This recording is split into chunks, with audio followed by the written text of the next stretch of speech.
दर्शकों और श्रोताओं, जय सिया राम, जय श्री कृष्णा। कार्तिक मास महात्म्य का 21 से 25 अध्याय तक की ये कथा आप श्रवण कीजिए। 21वां अध्याय। नारद जी बोले कि इस प्रकार गणों के वचन सुनकर और विस्मित होकर दंडवत करके धर्मदत्त बोला, सब मनुष्य यज्ञ दान तीर्थ तप से विपद नाशक विष्णु का आराधना करते हैं। उसमें विष्णु भगवान को प्रसन्न करने और सामीप्य दे, क्या ऐसा कोई पूजन है जिसके करने से सब यज्ञादिक सफल हो जाए? गण बोले, हे विप्र, तुमने यह अच्छा प्रश्न किया। एक प्राचीन वृत्तांत हम कहते हैं, एकाग्रचित होकर सुनो। कांचीपुर में चोल नामक चक्रवर्ती राजा था। इसके ही नाम से चोल देश प्रसिद्ध हुआ। उसके राज्य में कोई आदमी दरिद्र, दुखी, पाप बुद्धि और रोगी नहीं था। असंख्य यज्ञ करने वाले उस चोल के स्वर्ण यज्ञ स्तंभ से ताम्रपणी नदी के दोनों किनारे चित्ररथ नाम के कुबेर की तरह शोभायमान थे। एक समय वह राजा अनंत शयन को गया, जहाँ की योग माया के आश्रम में भगवान शेष शैया पर शयन करते थे। उसने वहाँ लक्ष्मीपति भगवान का मोतियों और सुंदर स्वर्ण के फलों से पूजन किया। दंडवत प्रणाम करके वहाँ बैठ गया। तब उसने हाथ में तुलसी और जल ली। कांचीपुर में रहने वाले विष्णु भक्त को भगवान को स्नान कराते और तुलसी पत्र से पूजन करते पाया।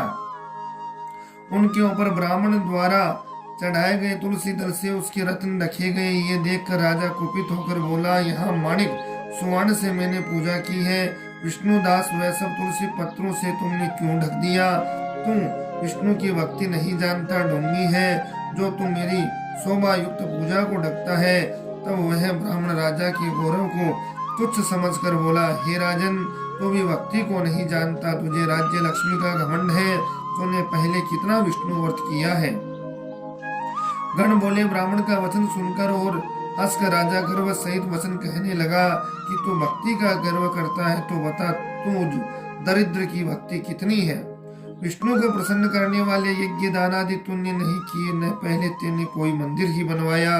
ऐसी ही भक्ति का तुझे घमंड है। अब सब उपस्थित जन देखते रहे, विष्णु मुझको दर्शन देते हैं, इसको तभी हम दोनों की भक्ति मालूम हो जाएगी। ये कहकर राजा ने राजगृह में जा मृदुल ऋषि को आचार्य बनाकर वैष्णव यज्ञ आरंभ कर दिया।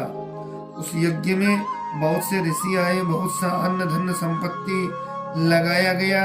विष्णुदास ने भी उस मंदिर में ठहरकर विष्णु को प्रसन्न करने के लिए तुलसी का वन लगाया और एकादशियों के दिन में द्वादशाक्षर मंत्रों, षोडशोपचारों, नृत्य गीत आदि मंगलों से विष्णु की नित्य पूजा करने लगा। चलते में, भोजन में, शयन में सदा विष्णु का स्मरण करता रहा और समदृष्टि होकर सब में विष्णु को देखता। विष्णु की प्रसन्नता के लिए माघ एवं कार्तिक मास के विशेष नियम करके व्रत करने लगा। फिर उनके उद्यापन भी पूर्ण किए। समस्त इंद्रियों को वश में करके भगवान का आराधन करते हुए राजा चोल और विष्णुदास को बहुत समय व्यतीत हो गया। 22वां अध्याय यहीं से प्रारंभ होता है। गण बोले, एक समय विष्णुदास नित्य कर्म कर रहा था। इसी बीच उसका बनाया हुआ भोजन कोई मनुष्य छिपकर चुरा ले गया। भोजन वहां न देखकर दोबारा भोजन बनाने में देरी होने की आशंका से सायंकाल को पूजा में विघ्न हो जाएगा, उसने भोजन नहीं बनाया। दूसरे दिन फिर रसोई तैयार कर भगवान के भोग की तैयारी की, किंतु भोजन को फिर कोई चुरा के ले गया। इस प्रकार 7 दिन तक उसको कोई चुरा कर ले जाता रहा और वह विस्मय करता हुआ अपने मन में विचारने लगा कि यह सन्यासी का स्थान है, इसका त्याग तो करूंगा नहीं, किंतु रसोई बनाऊं तो सायंकाल की पूजा कैसे हो? पाक बता गए, बिना भगवान को भोग धरे भोजन करना वैष्णवों को भी उचित नहीं। मैं भी 7 दिन से उपवास व्रती हूँ, अतः आज पाक की रक्षा करूंगा। इस प्रकार रसोई बनाकर ये छिप रहा था कि इतने में ही देखता कि पाक चुराने एक चांडाल आया, जो भूख से थका हुआ है और जिसने तन पर केवल चर्म ही शेष है। उसको देखकर ब्राह्मण दुखी हुआ, उसे भोजन ले जाता देखकर ब्राह्मण बोला, ठहर जा, सूखा क्यों खाता है, घी भी ले जा, चुपड़ के खाना। ऐसे कहते हुए भाग कर आते ब्राह्मण को देखकर डर से चांडाल दौड़ा, रास्ते में गिर पड़ा और उसे मूर्छा आ गई। वह ब्राह्मण मूर्छित चांडाल को अपने वस्त्र से हवा करने लगा। जब चांडाल उठकर खड़ा हुआ तो विष्णुदास ने उसे शंख चक्र गदा पद्मधारी नारायण के रूप में देखा। पीताम्बरधारी 4 भुजाओं से युक्त छाती में लक्ष्मी का चिन्ह, किरीट पहने हुए अलसी के फूल के समान प्रकाशमान कौस्तुभ मणि सहित उसे देखा। सात्विक भावों से युक्त वह ब्राह्मण उसको देखकर स्तुति और नमस्कार करना चाहता था। तभी इंद्रादि देवता वहां स्वयं आए। गंधर्व और अप्सराएं नाचने लगी। वह स्थान सैकड़ों विमानों और ऋषिगणों से भर गया। गीत और बाजों का शब्द होने लगा। फिर विष्णु भगवान सात्विक व्रत वाले अपने भक्त का आलिंगन करके अपना स्वरूप उसको देखकर वैकुंठ को चले गए। सुंदर विमान में बैठे हुए विष्णु के समीप जाते हुए विष्णु को दीक्षा युक्त चोल राजा ने भी देखा। उसको वैकुंठ लोक को जाते हुए देखकर अपने गुरु मुद्गल को बुलाकर चोल बोला, जिसकी स्पर्धा से मैंने ये दान आदि किया, वह ब्राह्मण विष्णु रूप धारण करके वैकुंठ को जा रहा है। विष्णु दास जी की भक्ति से भगवान ने उसको दर्शन दिया। इसलिए दान यज्ञ से भगवान विष्णु प्रसन्न नहीं होते, वे भक्ति से प्रसन्न होते हैं। गण बोले। तब राजा ने अपना भानजा गद्दी पर बैठाया।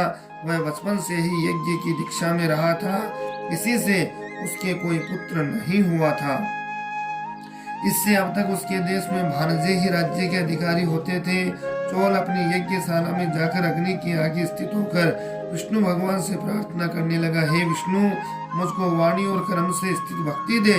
ये कहकर सबके देखते देखते अग्नि में कूद पड़ा। मुद्गल ने क्रोध से अपनी शिखा उखाड़कर उसी अग्नि में डाल दी। इसी से उसके गोत्र में मुद्गल शिखाहीन होते हैं और तब अग्नि में प्रकट हुए। भक्त वत्सल भगवान ने उसको आलिंगन करके श्रेष्ठ विमान में चढ़ा लिया। अपना स्वरूप देकर उसको सब देवताओं में वैकुंठ को प्रस्थान किया। इस प्रकार जो विष्णुदास है वह पुण्यशील हो गया और चोलराज है सो सुशील हो गया। ये समान रूप वाले दोनों भगवान के द्वारपाल बन गए। इस प्रकार से 23वां अध्याय प्रारंभ होगा। धर्मदत्त ने कहा, जय और विजय भगवान के 2 अन्य द्वारपाल मैंने सुने हैं, तो उनने कौन सा ऐसा पुण्य किया जिससे विष्णु रूप मिला। गण बोले, हे द्विज, तृणबिंदु की देवहूति कन्या से कदम जी की कृपा दृष्टि से 2 पुत्र हुए, बड़ा जय और छोटा विजय हुआ। उसी देवहूति के योग से कपिल देव भी हुए।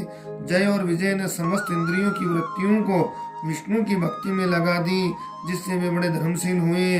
उनके नित्य अष्टाक्षरी विद्या का जप करने, विष्णु का पूजन करने से विष्णु ने उन्हें साक्षात दर्शन दिया। यज्ञ कर्म हेतु मरुत राजा ने उनको बुलाया। वे यज्ञ करने में निपुण थे। उनको देवता और ऋषि भी पूछते थे। वे वहां गए। उस यज्ञ में जय, ब्रह्मा और विजय याचक हुए। उन्होंने संपूर्ण यज्ञ पूर्ण किया। मरुत ने यज्ञ का स्नान करके उनको बहुत द्रव्य दिया। उस धन को लेकर वे अपने आश्रम को आ गए। भगवान ने अलग अलग पूजन और प्रसन्नता के लिए उस धन को परस्पर बांटने लगे। जय ने कहा, दोनों का समान भाग होना चाहिए, और विजय बोला, जो जिसको मिल गया वह उसी का है। तब जय ने अपने चित्त में दुखी हो विजय का शाप दिया, तो द्रव्य को ग्रहण करके नहीं देता, उसे ग्रह हो जा। विजय ने जय को श्राप दिया, तूने मत से भ्रांत होकर मुझे श्राप दिया, तू हाथी हो जा। जब ये दोनों नित्य पूजन के समय भगवान के दर्शन करके उनसे सारा समाचार या शाप की निवृत्ति मांगने लगे। वे कहते हैं, स्वामी, हम आपके भक्त हैं, शाप के वश ग्रह है और हाथी योनि में कैसे जाए। इससे हे कृपा निधे, इस शाप को लौटा दीजिए।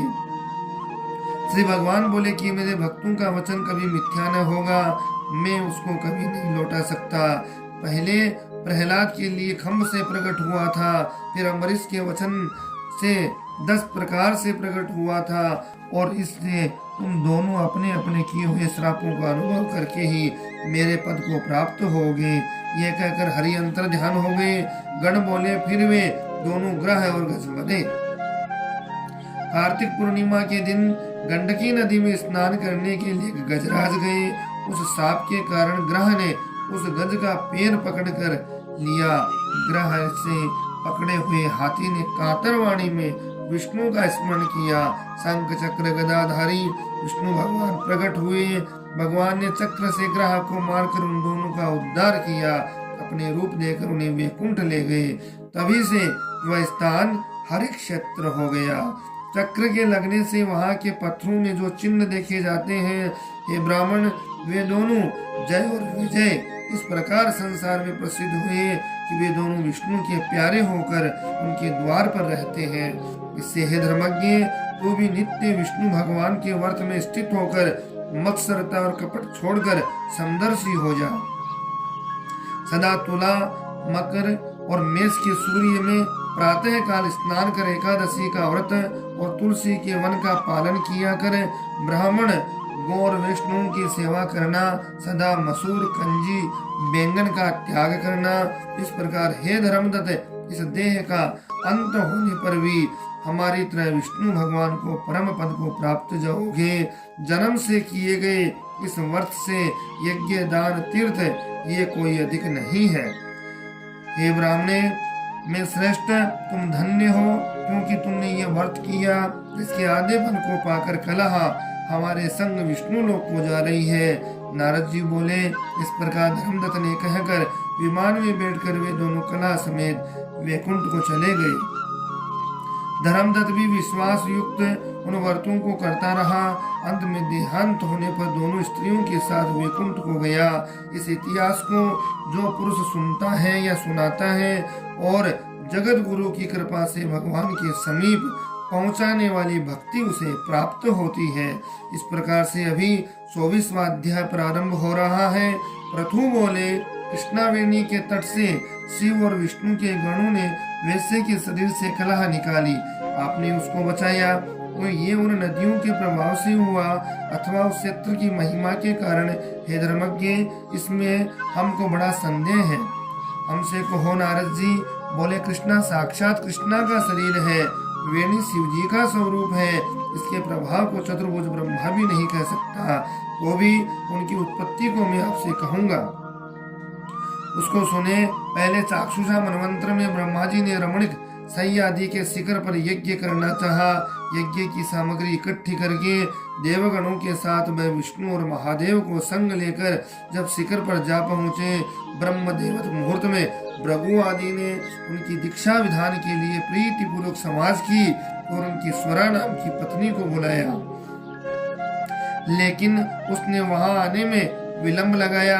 तब भृगु विष्णु से बोले, हे विष्णु, आपके बुलाने पर भी वह नहीं आई, मुहूर्त बीता जाता है, अब दीक्षा विधि कैसे होगी? श्री कृष्ण बोले, जो स्वरा शीघ्र नहीं आती वो यहाँ गायत्री को बिठाकर दीक्षा विधान करिए। क्या इस पवित्र कार्य के लिए वह पत्नी होते हुए भी योग्य नहीं है? नारद जी बोले, रुद्र ने विष्णु के वचन को मान लिया। गायत्री को ब्रह्मा के दक्षिण भाग में बैठा कर दीक्षा विधि प्रारंभ कर दी। जितनी देर में मुनीश्वरों ने दीक्षा विधि पूरी की, इतने समय में यज्ञ स्थल पर स्वरा आ गई और गायत्री को ब्रह्मा के संग दीक्षा की हुई देखकर सोतपन के ईर्ष्या भाव से क्रोध कर बोली, जहाँ अपूज्यों का पूजन होता है, जो पूज्यों का पूजन नहीं होता, वह दुर्भिक्ष, मरण, भव्य, ये तीनों फल होते हैं। दक्षिण भाग में जो वह मेरे आसन पर बैठी है, वह अदृश्य गुप्त रूपवानी नदी हो जाएगी। हे कृष्ण, मेरे आसन पर मुझसे छोटी को तुमने बैठा दिया, तुम भी जड़ बनकर नदी हो जाओगे। और उसके ऐसे श्रापों को सुनकर क्रोध के मारे कांपते होठों से देवताओं के रोकने पर भी गायत्री बोली, ब्रह्मा जी, तेरी भांति मेरे भी पति है, तेने मुझे वृथा श्राप दिया, इससे तू भी नदी हो। नारद जी बोले, फिर बीच विष्णु सब देवता हाहाकार दंडवत करके स्वरा से प्रार्थना करने लगे, हे देवी, अब जो हम ब्रह्मादिक सब देवताओं तुमने साप दिया, जिससे हम सब जड़भूत नदी बन जाएंगे, ये तीनों लोग नष्ट हो जाएंगे। ये साप तुमने बिना विचारे दे दिए, अतः इन्हें लौटाना चाहिए। स्वरा बोली, हे देवताओं, तुमने यज्ञ के प्रारंभ से गणेश जी का पूजन नहीं किया, इससे मेरे क्रोध से ये विघ्न निसंदेह पैदा हुआ। मेरा ये वचन निश्चय और है, झूठा नहीं है। इससे अपने अंशों से जड़भूत होकर तुम सब नदी हो और हम दोनों सोत भी अपने अंशों से नदियां बन पश्चिम की तरफ बहेंगी। नारद जी बोले, स्वरा के ऐसे वचनों को सुनकर ब्रह्मा, विष्णु और शिव ये सब जड़भूत होकर अपने अपने अंश से नदी हो गए वही विष्णु कृष्णा नदी, शिव वेणी और ब्रह्मा जी ककुदनी नदी बन गई। अन्य देवता भी अपने अपने अंशों को जड़ करके सहचल की शिखरों में नदी होकर अलग अलग बहने लगे। पूर्व वाहिनी नदियों देवताओं से, पश्चिम वाहिनी नदियां हजारों नदियां देवताओं से, पश्चिम वाहिनी हजारों नदियां उनकी स्त्रियों के अंशों से उत्पन्न हुई। गायत्री और स्वरा पश्चिम वाहिनी नदियां सावित्री से प्रसिद्ध हुई। ब्रह्मा जी ने उस यज्ञ में विष्णु और शिव इन दोनों की स्थापना की, जो महाबल और अतिबल नामक देवता हुए। कृष्ण और वेणी के उपाख्यान को जो मनुष्य सुनेगा और जो सुनाएगा, उसको भगवान का तीर्थ जितना पुण्य फल प्राप्त होगा। अब 25वां अध्याय प्रारंभ होता है। भगवान श्री कृष्ण बोले, हे प्यारी, नारद मुनि के ऐसे वचनों को सुनकर विस्मित मन होकर पृथु ने उनका अच्छी तरह पूजन करके उन्हें सदा विदा किया। अब तुमने जान लिया कि माघ, कार्तिक, एकादशी ये तीनों व्रत मुझको क्यों प्यारे हैं। वनस्पतियों में तुलसी, महीनों में कार्तिक और तिथियों में एकादशी, क्षेत्रों में द्वारिका मुझको अत्यंत प्यारी है। जितेंद्रिय होकर इनका जो सेवन करता है वह हमको इतना प्रिय होगा जितना यज्ञ आदिकों को करने वाला नहीं होता। इन तीनों का सेवन करने वाला मनुष्य को संसार की विपत्तियों से भय नहीं करना चाहिए। मेरे अनुग्रह से उनके जीवन सुख से बीतते हैं। सत्यभामा बोली, हे नाथ, आपने जो कहा कि दूसरे के दिए हुए आधे पुण्य से कला तर गई, ये आश्चर्य है। इस कार्तिक का व्रत क्या है, आपको इतना प्रसन्न करने वाला है। परायों द्वारा दिया गया पुण्य भी मिल जाता है, बिना दिए भी आप कहो। श्री कृष्ण भगवान बोले कि बिना दिए हुए पुण्य पाप जिस कर्म से मिलते हैं वह तुम सुनो। सतयुग, त्रेता, द्वापर में देश में, गांव में कुल पुण्य पाप के दूसरे अंश के भागी होते हैं। कलयुग में करने वाला ही भोगता है। संसर्ग न करने पर भी ये व्यवस्था कही गई। और संसर्ग में जैसे पुण्य पाप दूसरे को मिलते हैं, तो सुनो, एक जगह बैठने से, विषय करने से, विवाह संबंध से, एक पात्र में खाने से मनुष्य को पुण्य पाप के आधे फल को प्राप्त होता है। जी हाँ, पढ़ाने से, यज्ञ करने से, एक पंक्ति में भोजन करने से मनुष्य परोक्ष में पाप और पुण्य के चौथाई फल को प्राप्त होता है। देखने और ध्यान से मनुष्य दूसरे के पुण्य और पाप के 100वें भाग को प्राप्त होता है। दूसरे की निद्रा और चुगली करने व धिक्कार देने से उसके पापों को ग्रहण करके अपने पुण्य दे देता है। पुण्य पाप करने वाले मनुष्य की स्त्री, नौकर और शिष्य इनको छोड़कर जो कोई उसकी सेवा करता है और सेवा के अनुसार जो उसे धन न दिया जाए, वह सेवा के अनुरूप उसके पुण्य के फल को पा लेता है। एक पंक्ति में भोजन करने वाले मनुष्यों में जो परोसने के नियम का उल्लंघन करता है, उसके पुण्य के छठे अंश को उल्लंघन किया हुआ पुरुष ग्रहण करता है। स्नान संध्या आदि करते समय जो दूसरे को छुए अथवा बात करे, वह अपने पुण्य कर्म के छठे अंश को दूसरे को दे देता है। धर्मार्थ दूसरे से धन मांगता है, उसे का फल देने वाले को मिलता है। पराया द्रव्य लेकर पुण्य करने वाले पापी हैं। धन देने वाले को पुण्य का फल मिलता है। जो मनुष्य दूसरे के ऋण को चुकाए बिना मर जाता है, वह धन अपने धन के अनुसार उसके पुण्य फल को ले लेता है। जो आदमी शिक्षा देता है, वह पुरुष पुण्य के छठे अंश को प्राप्त करता है। प्रजा के पुण्य पाप के छठे अंश को राजा हरता है। इस तरह शिष्य का गुरु, स्त्री का पति, पुत्र का पिता हरता है। पति के अनुकूल रहने, उसके मन को प्रसन्न करने वाली स्त्री पति के पुण्य का आधा भाग ले लेती है। जो पुण्यात्मा पराये हाथ से दान करता है, नौकर और पुत्र को छोड़कर करने वाले को छठे अंश का दान पुण्य फल प्राप्त होता है। जीविका देने वाला खाने के छठे अंश को पाता है और वह उससे सेवा न कराए, इसके बिना दिए इकट्ठे पुण्य भी मनुष्य को मिलते हैं। परंतु कलयुग में ये नियम नहीं है। जी हाँ, पुण्य और पाप को भोगने वाला करता ही होता है। कलयुग में जो मनुष्य जो करेगा वही भरेगा। इसमें एक पुराना इतिहास बड़ा पवित्र उग्र बुद्धि को देने वाला है, उसे सुनो। इस प्रकार से 25 तक के अध्याय का कार्तिक मास महात्म में यहीं पर विश्राम। 26वें अध्याय से कथा आप अगले वीडियो में श्रवण करेंगे। आप वीडियो चैनल को लाइक शेयर सब्सक्राइब कीजिए, बेल आइकन को जरूर प्रेस करें, अपना स्नेह प्रेम देते रहें। जय सिया राम, जय श्री कृष्णा।